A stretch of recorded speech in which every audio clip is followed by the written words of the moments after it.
In year zero, or also known as at present, year zero means at present, sa kasalukuyan. Yan, year zero. Meron ka daw in-invest na 10K in a 15% security for 5 years. During that time, the average annual inflation is 6%. How much in terms of year zero pesos will be in account at maturity? Engineers, yung mga previous na sinold natin, inflation is disregarded. Hindi natin kinonsider yung inflation. Nga po pala, what is inflation? Okay? Decrease in purchasing power of money. Pagbaba ng halaga ng piso. Yun po ang inflation.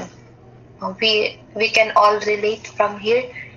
Dati nung bata tayo, ang mura ng bilihin, pero ngayon, nagmahal na. That is because of inflation. Kaya naririnig ninyo, talamak yung pag-encourage na mag-invest, sumali sa stock market, ganyan. Kasi number one purpose is yun nga, i-beat yung inflation. Na mas madaling kaysa ipon mo yung pera mo sa bangko na sila yung gumagamit. Yung bangko ang nag-gain, ikaw na mismo ang mag-double time na labanan yung inflation. Maraming paraan, pwede kang mag-business ng sarili mo. Kasi habang nagbi-business ka, di ba, may profit ka yan, nag-gain ka taon-taon. Or another thing yun nga, mag-invest ka sa company para hindi naman stagnant or yung pera mo nakatingga lang. So, gamitin siya as much as possible na mag-earn pa ng pera para in the future, hindi ka naman parang napag-iwanan na yun pa rin yung ipon mo. So, that is the effect of inflation in our economy. Now, pagka walang inflation, tulad ng ginawa natin kanina, di ba, kaya natin yan i-project si 10K in the future? Yes, kung ipo-project lang naman pala si 10K, edi 10,000, 1 plus 1.15 raised to 5. Dinediretso ko na po. Same lang yung formula na ginagamit natin. Ito siya. Diniretso ko na. Para ma-practice nyo naman yung mga mabilisang approach. So, yan na siya. So, ano yung future value? Positive exponent, 5 kasi nga pa future projection. So, ang halaga niya, kung tutuusin, kung walang inflation, is 20,130.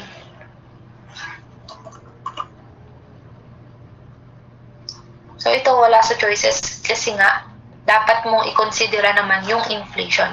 Pabababain niya po yung halaga na dapat 20,000 siya, hindi na siya 20,000. Yun nga, tulad ng sabi ko, baka yung 1,000 natin ngayon, sa loob ng 10 taon, ang makalipas ang 10 taon, baka napupulot na lang din na naman siya sa daan. Kasi nga bumaba na yung halaga. So that is inflation. Kung ang paraan ng pag-solve natin kanina is ganito, 1 plus I raised to n engineers, diba? Yan yun. Because of inflation, ang effect po niya pabababain, kaya meron po siyang 1 plus f dito raised to n. So, tandaan lang engineers, pag kinonsider natin yung inflation, ang effect, pabababain niya yung halaga, kaya may denominator na 1 plus f raised to n. So, instead na 20,113, magiging kwan na lang siya, 1.06 divided by 1.06 raised to 5. So, tingnan mo yung effect.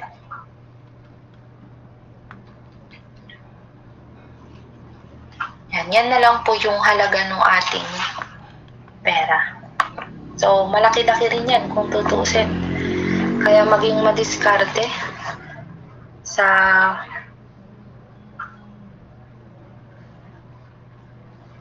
sa pagpaparami ng pera or maging aware sa nangyayari sa ekonomiya natin.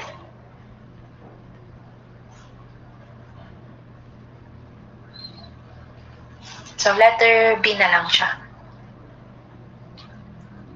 Kaya kung tutuusin, hindi na siya 15% yung interest, no? 1.15 divided by 1.06. Ilan na lang yan? Kasi pwede mo naman itong mas maayos tingnan, di ba? Parang ganito lang yan. Kung gusto niyo pong mas maayos tingnan. Same lang yan, di ba? Okay. So, yung sinusolve ko po na yan, yung 1 plus I over 1 plus F. Tignan mo yung naging effect niya. Kung dati 15% siya, ito na lang po yung halaga niya, yung pera mo. 8.5% na lang.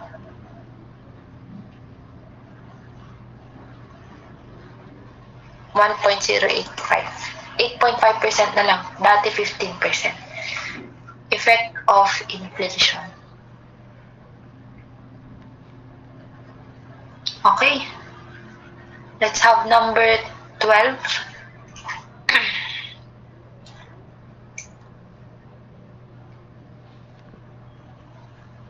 So, kailan mo gagamitin yung may divided by 1 plus f raised to n?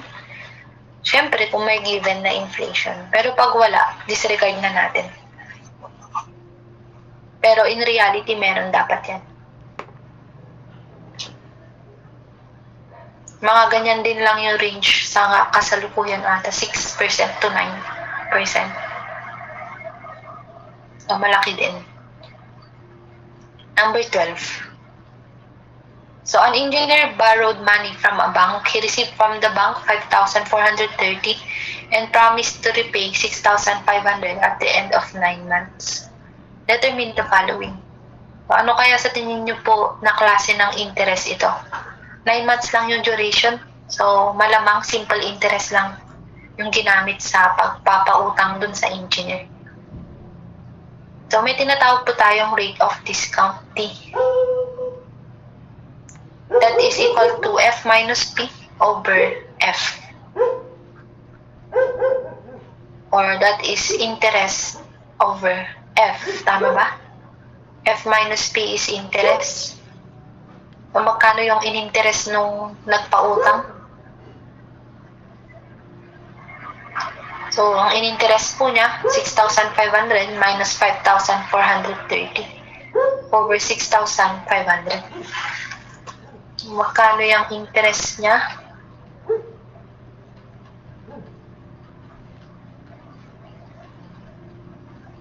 Okay, nag-interest yung bangko ng 1,070 sa pagpapautang sa kanya. So, discount yung term naman. 16.46%.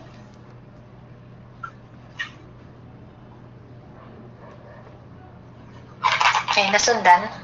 So, that is ROD or rate of discount. Now, baka dito kayo nalito. Bakit naman ma'am may rate of interest? So, ito ay naman yan. Define lang natin ano ang pinagkaiba ng discount sa interest. So, ganito yung example ko. For example, umutang ka sa akin ng 1,000. Sabi mo, utang ka ng 1,000. Sabi ko naman, interest ng 10%. Sabi ko sa'yo. Pero ang ginawa ko, instead na 1,000 yung binigay, 900 lang binigay ko. Kinaltas ko na yung interest. Okay? Kung tutuusin, hindi pala interest yung 10% kundi discount. Pag sinabi kasi nating discount, binawas na the moment na humihiram pa lang or kakabigay yung hiniram. Parang ito, ang inuutang ng engineer 6,500. Pero ang binigay lang sa kanya 5,430 engineers. So yung ikinaltas, hindi siya interest. Kinaltas na agad. Yun yung discount na tinatawag. So So, yung nakuha natin na 16.46% is not interest but discount. Why? Ikinaltas na, kakahiram pa lang niya. Kasi tingnan mo, babayaran niya na at the end of 9 months, 6.5. Kumbaga, yung ganitong approach, parang sinigurado na nung nagpautang na yung interest hawak na niya. Yung ganansya hawak na niya. Okay, ganun po yung discount. Now, ano yung rate of interest? So, i-compare natin ngayon yung discount sa interest. Tinatawag din kasi ang rate of interest as actual interest. Okay, for example, sabi sa'yo, sige, papahiraman kita ng 6.5 pero interest na 16.46%. Sinabi, no? Akala mo interest yun, pero ang ginawa niya, ikinaltas na, 5.4 na lang binigay. Dapat mong malaman na yung 16.46 kinaltas na kasi, discount yun. Ito po yung actual interest ng pinagpautang sa'yo, ROI, yung totoo talagang interest.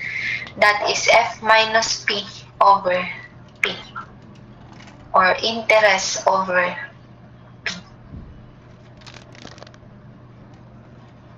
Okay? So this is 1070 over 5,430. So this is equal to, ito talaga yung interest nung pinautang sa'yo, 19.71%. So mautak lang talaga yung nagpa-utang. So ganito yung galawan ng mga bank engineers. Nagsasabi sila ng interest pero sa simula pa lang kinakaltas na nila kasi yun ay discount, in rate of discount, not interest. Actually, mas malaki yung interest nila kaysa sa'yo, kaysa sa binanggit or present. Kasi ganito po yung itsura niya sa cash flow kung gusto nyo lang. This is 5,430, tapos dito 6,500. Yung iba ito is F, tapos ito IP. Tama? Tapos yung M natin, 9 months.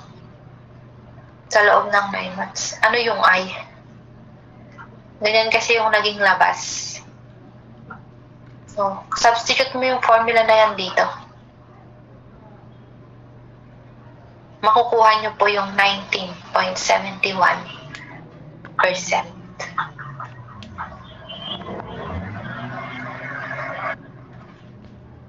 Okay, so try nyo na lang at home. Makukuha nyo po yan. 6.5 divided by 5,430. Try na natin. Baka naman mali yung sinasabi ko. Or 6.5. Ay, for 9 months kasi to So, yung masasolve ko ngayon, tingnan mo. May papapansin ako. 1 plus, ang I natin, i-shift solve ko. Diba sabi ko kanina, ang I usually ng simple interest is 1 year. And 9 months yan. So, 9 months over 12 months. Para maging 1 year na siya. Tama ba? So, shift solve. What is X? 26.27%. Yun yung tinatanong sa last question. What is the rate of interest for 1 year? Engineers, na-prove ko po dito, I is 26.27%. Okay? Capture screen ko na lang, then try nyo siya.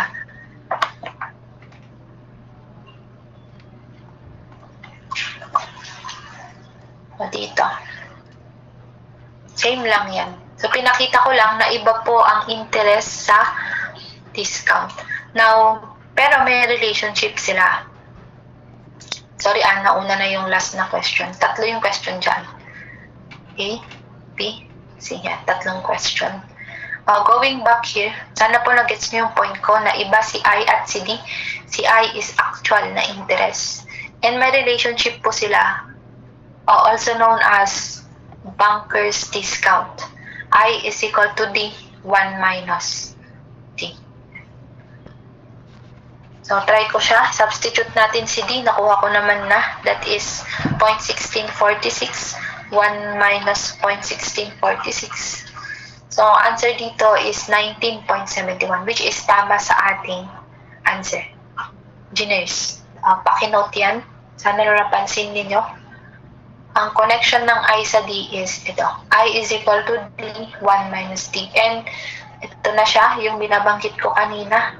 Tensya na, nauna na yung ikalas na tanong. Na-derive po yung formula na to dito kasi. Diyan galing. Diyan galing yan. Yung formula na yan, knowing 1-year reference So yun, ang actual interest talaga ng bangko na nagpahiram sa engineer is 19.71. Yung ginawa niya na kinaltasan na agad is discount. Now, itong last na tanong, kunwari po, hindi nyo alam itong application niya sa simple interest approach. Yan kasi yung approach pag simple interest formula. Now, rate of interest, ma'am, bakit I po ulit? Recall that this I here is 9 months. Yung 19.71% is 9 months. Okay? So, kung gusto mo siyang gawing 1 year, engineers, yung 19.71%, take note that is in a span of 9 months. Tama? Dito, sa aking cash flow, 9 months. Yan, 9 months yan. Kaya kung gusto mo lang naman siya i-convert, that is 12 months in 1 year. So, cancel. Cancel. So, ang natira, try nga natin kung lalabas po yung 26.27.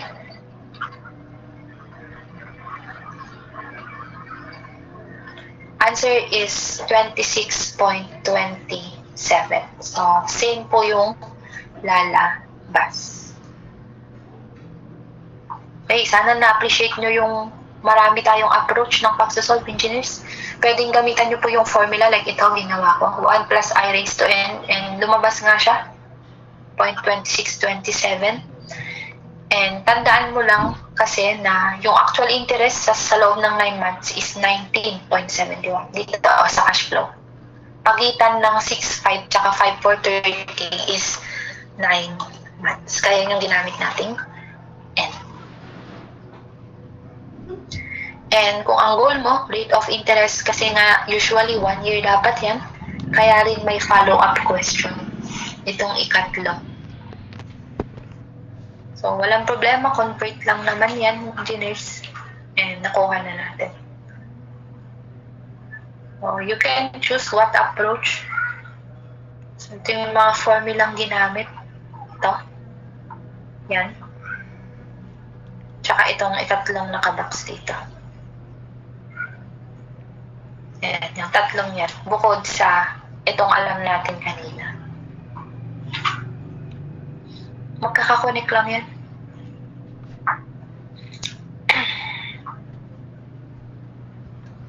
So, punta na po tayo sa isa pang topic. Sige, bago mag-break, introhan na po natin ito. So, paano naman pagka hindi na siya single payment? Compose na siya ng marami, kasi equal eh. So, maraming pare-parehong amount and equal interval time. So, kanina, single payment yung inaral natin, engineers, yung isang araw lang. Ganyan lang, isang araw. This time, equal na deposit. Maraming araw, pero equal amount. Also, equal interval time. Pare-pareho yung difference ng kada bayad. And alam natin to, kunwari may mga pautangan, installment, monthly, yun po yun. Yung monthly na binabayaran mo, equal deposit. Tapos, equal interval time, ibig sabihin, pare-pareho yung pagitan, buwan-buwan, parang ganun. So, ano yung tawag sa equal deposit made at equal interval time? So, tinatawag po yung amortization. Ito nga yung malimit kapag installment yung bayaran sa utang. So, yung values po ng mga yan is puro A, which is A is annuity. Yan yung equal deposit. Also known as equal deposit or uniform series payment. Pare-paras yan na term. Uniform series payment. A yan. Now, sige, dito na natin isingit.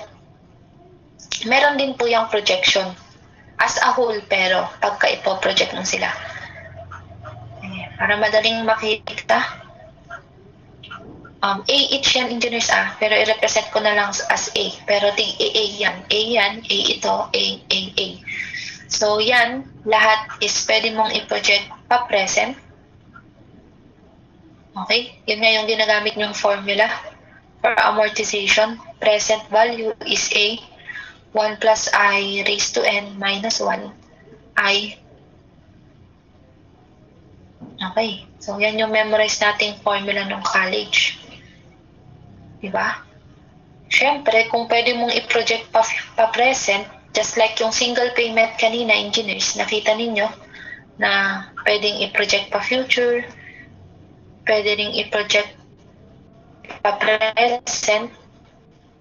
Okay, like ito. So, ganun din po yung annuity. Flexible din siya. Pa-future man o pa-present, maaari na din siyang i-project. So, pag future projection naman, gusto mo siyang i-project pa-future. So, ito naman yung gagamitin mong formula.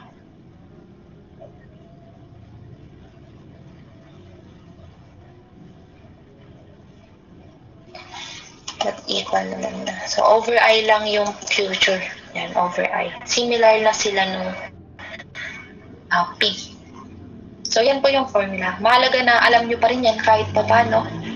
Pero all throughout my discussion sa mga susunod na problem, gagamitan po natin ng Caltech na lang. Di ba ang logic lang naman dito? Kung tutuusin, ito is isang approach ng pagsasolve using formula base. Another approach is yung kunwari, yung annuity na yan, di ba? Gusto mo siyang... Sige, dito na lang. Solve natin yung 14. Kunwari ito. What is the present worth of a 100 peso annuity? So, yung A natin is 100. Ibig sabihin, sa cash flow, at the end of the third and at the end of the fourth year, so year 3, tsaka year 4, meron tayong 100 each. Diba? So, kung tutuusin, pwede kang mag-formula base. Pwede rin naman yung gantong approach tulad ng ginawa natin kanina sa single payment. Kaya pa itong i-project pa present ng mano-mano. What is the present worth? So, kung tutuusin, kaya mo namang i-project si 100 pa present, diba? Tinuro ko na kanina. Ito din, kaya mong i-project pa present. Dalawang single payment ang labas. Right? So, kung pa-present projection, yung binabanggit ko ng paulit-ulit kanina, so 1.08 negative exponent lang. Tandaan yun, pag pa-present. So, plus another 100, 1.08 negative exponent 4. Bakit ma'am negative 3 tsaka negative 4? Nagpro-project ka or inililipat mo yung 100 sa year 0. E gaano ba kalayo yung unang 100 sa year 0? 3. Since pa-present, kaya may negative. Okay, so isa yan sa approach. Mano-mano, dalawang single payment. Pero mas mabilis na approach itong ikatlo, using yung calcul natin. Kasi paano naman pagka ang dami na nung araw, alangan naman isa-isahin natin, di ba? Since nakita nyong operation na ginamit is plus lang, which is tama naman, i-accumulate mo or pag-iipunin mo yung pera, plus talaga yon. So, gamitin mo na lang yung summation sa calculator. So, shift log. Tama? Okay. So, balik ko po dito. Dagdag natin. So, isa pong formula, instead na P equals A, tapos yung factor na to, ang tawag po pala sa factor na to, engineers, is uniform series present worth factor. Uniform series compound amount factor. Same lang yan dun sa objectives kanina. Meron lang siyang uniform series sa unahan. So, papalitan natin yan. Copy mo si A pa rin. Pero yung compound, itong present worth factor na uniform series, magiging na siya, summation sa calculator. Tapos 1 plus I pa rin raised to negative x. Bakit negative x? Remember pa present. Okay, ganun din po si future. A pa rin yan, summation of, bakit f ito? So A yan. So A pa rin, 1 plus I, this time positive x. Caltech po na approach. And hindi po kayo malilito dito kasi similar yan dun sa single payment, di ba? Di ba for single payment o yung isang araw lang yung kakasolve lang natin kanina? Summarize ko lang para mapag-connect nyo. Di ba pag single payment or isang araw lang ang ginagawa natin ganito? F1 plus I raised to negative x or negative n. Tapos dito P, 1 plus I raised to positive x or n. Same lang. Tingnan mo, same lang. Basta yung tulad ng binanggit ko sa iyo kanina, pagpa-future, pagpa-present, negative lahat yan na exponent. Pagpa-future, positive lahat yan na exponent. Mapa-single payment man or annuity.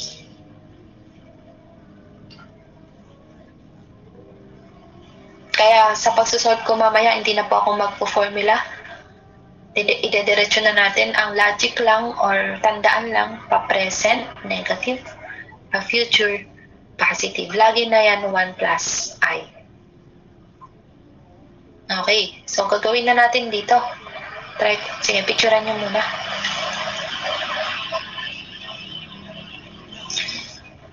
Dito sa 14, itatry ko pong gamitin. So, ano ba yung annuity? Ganyan, di ba? 1 plus I negative x kasi pa-present. So, yung annuity natin is 100 peso. Summation of, i-add na niya, si Calcio na mag-add sa atin, kahit ilan pa yan. So, 1.08, parang ito, engineers, diretso nyo na, 8% plus 1, 1.08 yan. Negative x. Okay, dito lang po kayo sa limit konting mag-a-adjust or mag-effort na intindihin. Di bale, as we go on with the lecture at makapag-solve tayo ng marami pa, magigets nyo po yung part ng limit. So, simple lang. Ano ba ang limit? Dilimitahan niya kung ano yung i-add mong araw. Ito lang naman tsaka ito, di ba? So, from 3 to 4. So, yun na po yung answer. So, same lang kung tutuusin. Nadagdagan lang ng panibagong formula, may summation lang.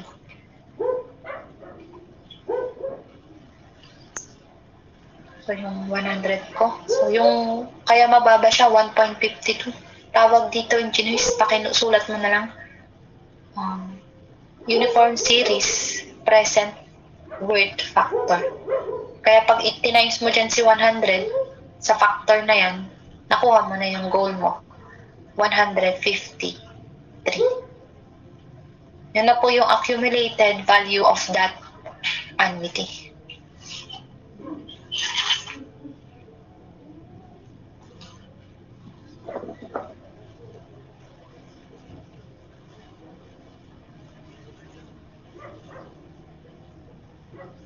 So, marami kayong approach, engineers.